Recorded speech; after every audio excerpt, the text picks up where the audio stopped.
నిన్న ఈరోజు రెండు ముఖ్యమైన శుభవార్తలు ఆంధ్రప్రదేశ్ రాష్ట్రానికి. ఎందుకంటే మీరు ఒకసారి 2014-19 నుంచి తీసుకుంటే ఆంధ్రప్రదేశ్కి అమరావతి అనేది ఒక కలల రాజధానిగా, ఒక చరిత్రలో నిలబడే రాజధానిగా ఉండాలనేది గౌరవ ముఖ్యమంత్రి గారి కళ. అందులో భాగంగా కొన్ని ముఖ్యమైనవి తీసుకున్నాం. అనేక మంచి సంస్థలన్నీ ఒక చాటు వచ్చినప్పుడు మాత్రమే అమరావతి ముందుకు వెళ్తుంది. అందులో భాగంగా ఈ సెంట్రల్ సెక్రటేరియట్ ఏవైతే బిల్డింగ్స్ ఉన్నాయో ఇవన్నీ 2018 నుంచి రాష్ట్ర ప్రభుత్వం అప్లై చేసినటువంటి పరిస్థితి. అయితే 2019లో గవర్నమెంట్ మారిన తర్వాత అది వెనుకబడిపోవటం, మళ్ళీ 2024 మన గవర్నమెంట్ వచ్చిన దగ్గర నుంచి ఈ దాదాపు 2,500 కోట్ల రూపాయలు విలువ చేసేటువంటి ఆఫీస్ కాంప్లెక్స్ కానీ, రెసిడెన్షియల్ కాంప్లెక్స్ కానీ సెంట్రల్ గవర్నమెంట్ ఎంప్లాయీస్ అందరికీ కూడా ఒకే చోట ఉండే విధంగా ఒక గేటెడ్ కమ్యూనిటీస్లో మోడర్న్ ఫెసిలిటీస్తో ఎలా ఉంటాయో, గ్రీన్ ఎనర్జీ ఎఫిషియన్సీ ఉండే విధంగా, అధునాతనమైనటువంటి కమ్యూనిటీ హాల్స్ ఈ విధంగా ఉండే విధంగా చేయాలనేటువంటి ఉద్దేశంతో తయారు చేసినటువంటి డిపిఆర్ ఇది. దీనికి అనుగుణంగా ఈ రోజున అంటే ఇందులో రెండు ఉన్నాయి. ఒకటి ఆఫీస్ వచ్చి 2 టవర్స్ దాదాపు 1,300 కోట్ల రూపాయలు, 23 లక్షల స్క్వేర్ ఫీట్, 5 ఎకరాల్లో.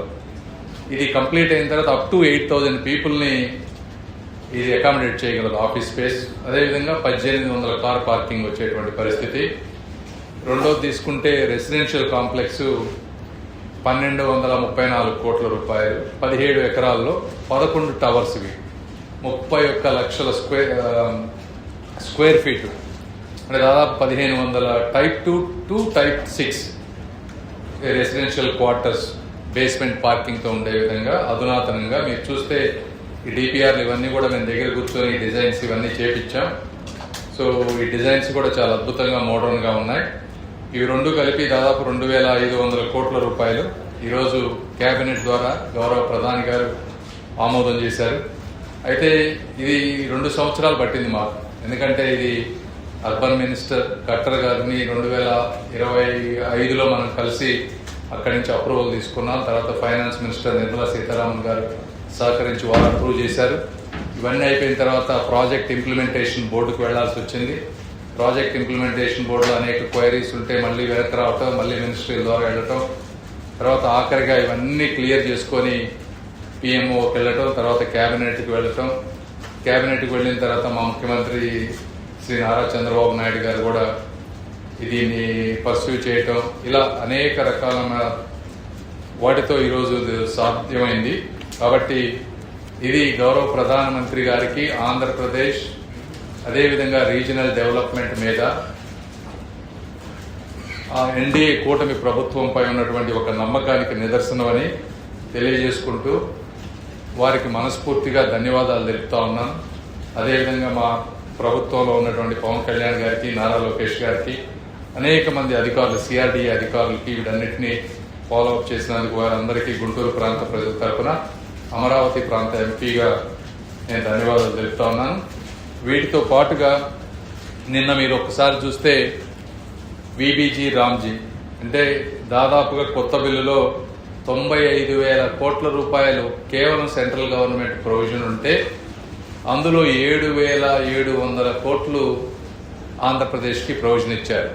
అంటే ఈ కొత్త బిల్లు ద్వారా 60-40 తీసుకుంటే ఆంధ్రప్రదేశ్ ఒక 5,000 కోట్లు ఇస్తే దాదాపు మనం 12 నుంచి 13,000 కోట్ల రూపాయల వర్క్స్ రూరల్ ఏరియాస్లో జరిగేటువంటి అవకాశం ఉంటుంది. ఆంధ్రప్రదేశ్కి ఉన్న జనాభా 5 కోట్లైనా కూడా 3rd లార్జెస్ట్ ఎలకేషన్ ఆంధ్రప్రదేశ్కి వచ్చింది. దీనికి రకరకాల కారణాలు, ఆంధ్రప్రదేశ్లో ఉన్నటువంటి సామాజిక పరిస్థితులు కానీ, ఏదేమైనప్పటికీ ఈ విధంగా అన్ని విధాలు ఎక్కడ అవకాశం ఉంటే అక్కడ లార్జ్ ఎలకేషన్స్ చేసుకుంటూ విభజిత ఆంధ్రప్రదేశ్కి ఎన్ని విధాలుగా చేయగలమో అన్ని విధాలుగా చేస్తున్నామని తెలియజేసుకుంటూ అందరికీ ధన్యవాదాలు తెలుపుతా ఉన్నాను మరొకసారి. Thank you.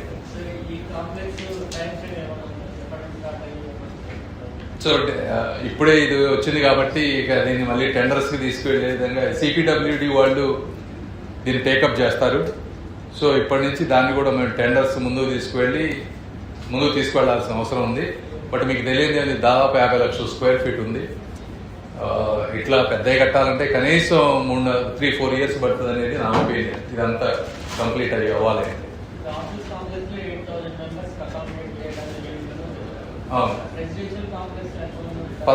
రెసిడెన్షియల్ కాంప్లెక్స్ లో 1600 కరెక్ట్ నెంబర్ అంతే 1500 అపార్ట్మెంట్. ఇది టైప్ 2 to టైప్ 6 మీరు అర్థం చేసుకోవాల్సింది. సో వేరియస్ అంటే 3 బెడ్రూమ్ ఉండొచ్చు, పెద్ద పెద్దవి కూడా ఉంటాయి కాబట్టి వేరియస్ సైజెస్, 11 టవర్స్. ఇందులో లేదు, 100% సెంట్రల్ గవర్నమెంట్ ఫండ్. ల్యాండ్ ఒక్కటే స్టేట్ గవర్నమెంట్. కట్టడం కూడా సెంట్రల్ CPWD వాళ్ళు తీసుకొని కడతారు.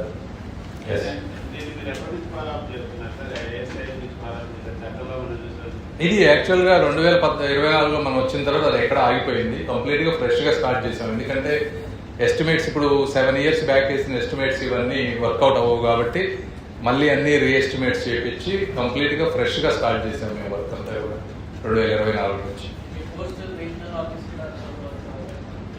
పోస్టల్ రీజనల్ ఆఫీస్ కూడా ఒరిజినల్ అనుకున్న ఎస్టిమేషన్ మేము 50 crores అనుకుంటే అది 110 crores అయింది. ఎందుకంటే CRDAలో నామ్స్ ప్రకారం గ్రౌండ్ ఫ్లోర్ పార్కింగ్స్ పెట్టమన్నారు 2 floors.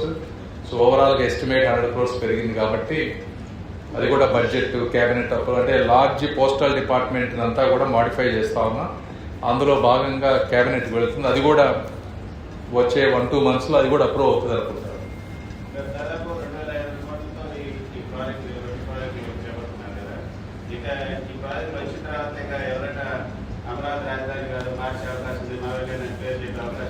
ఒక్కటి ఇందులో 3 అమరావతికి మేము ఇక్కడికి వచ్చిన తర్వాత, నేను ఎంపీ అయిన తర్వాత కూడా తీసుకున్నటువంటి 3 మెయిన్ ముఖ్యమంత్రి గారితో కలిసి. ఒకటి అమరావతి బిల్లు, రెండోది సెంట్రల్ సెక్రటేరియట్, మూడోది outer ring road. So outer ring road కూడా దాంట్లో ఉన్నటువంటి ఇబ్బందులన్నీ కూడా లాస్ట్ టైం ముఖ్యమంత్రి గారు వచ్చినప్పుడు చాలా వరకు క్లియర్ అయినాయి.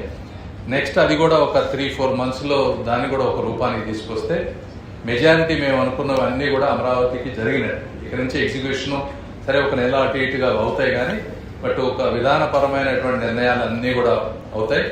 ఇది నేను చెప్పేది ఏంటంటే ప్రజలకు కానీ ఎవరైనా సరే, జగన్మోహన్ రెడ్డి గారికి కానీ ఇంకొకళ్ళకి కానీ ఒక 2,500 కోట్ల రూపాయల ఇలాంటి బిల్డింగ్స్ తీసుకురావడానికి 2 సంవత్సరాలు కంటిన్యూస్ గా మా ఆఫీస్ వాళ్ళు కానీ మేము కానీ అనేక రకాలుగా ఫాలో అప్ అయితేనే ఈ స్టేజ్కి వచ్చింది.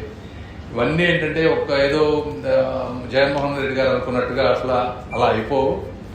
ఇవన్నీ అద్భుతమైన కాంప్లెక్స్. ఇప్పుడు ఉద్యోగులకు కానీ ఇవన్నీ ఏంటంటే మోడర్న్ ఫెసిలిటీస్ తోటి వచ్చేటువంటివి. అమరావతిలో ల్యాండ్ ఉంది కాబట్టి ఇలా మనం చేయగలుగుతున్నాం. వీటన్నిటినీ ఆంధ్రప్రదేశ్ ప్రజలు మావిగన్ లాంటి అంటే ఆలోచన లేనటువంటి, చేయటం చేతగానటువంటి, కేవలం మాటలకు పరిమితమైనటువంటి వాటికి ఒక పద్ధతి ప్రకారం సిస్టమేటిక్ గా 1 by 1 పనులు చేసుకుని వచ్చేటువంటి ప్రభుత్వానికి ఉన్నటువంటి తేడాని ఆంధ్ర ప్రజల్ని గమనించమని అడుగుతా ఉన్నాను.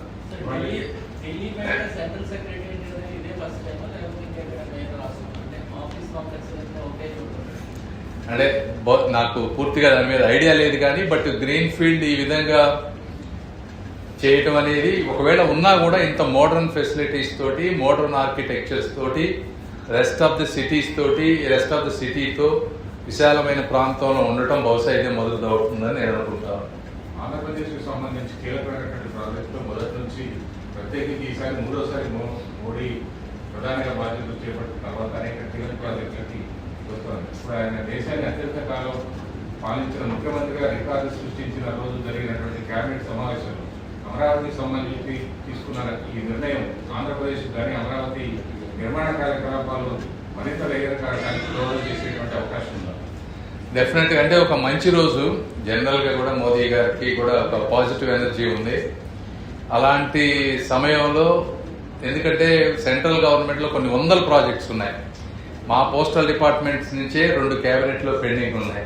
ఇలా అనేక రకాల ప్రాజెక్టులు ఉన్నప్పటికీ కూడా ఈ రోజున అమరావతిని లో ఉన్నటువంటి దాన్ని తీసుకోవటం ఒక మంచి శుభశకునంగా నేను భావిస్తాను. Thank you. సార్, ఈ 2 సంవత్సరాల్లో మీ శాఖకు సంబంధించి మీరు సాధించినటువంటి విజయాలు, మీరు ఈ 2 ఏళ్లలో మీకు నచ్చినటువంటి అవి చాలా ఉన్నాయి, వేరే ప్రెసిడెంట్ చెప్తారు. Thank you.